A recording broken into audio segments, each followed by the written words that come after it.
তো hello WhatsApp guys, কি অবস্থা সবাই কেমন আছেন? আশা করি ভালো আছেন। আমিও আল্লাহর রহমতে ভালো আছি। আজকে আবারও চলে আসলাম নতুন একটা আইডি কালেকশন ভিডিও।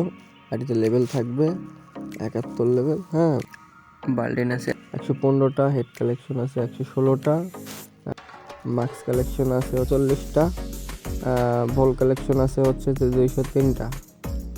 আর গাইস অবশ্যই সবাই সাবস্ক্রাইব করে দেবেন আমার এটা দ্বিতীয় চ্যালেঞ্জে। হ্যাঁ, এখন থেকে এই চ্যালেঞ্জে ভিডিও আপলোড করা হবে। আমার ফার্স্ট চ্যালেঞ্জটা ডাউন হয়ে গেছে, ওই জন্য দ্বিতীয় চ্যালেঞ্জ খুলছি। হ্যাঁ, এই চ্যালেঞ্জে অবশ্যই আপনারা সাবস্ক্রাইব করে দেবেন আর অবশ্যই আইডি কালেকশন ভিডিওটা শেষ পর্যন্ত দেখে যাবেন।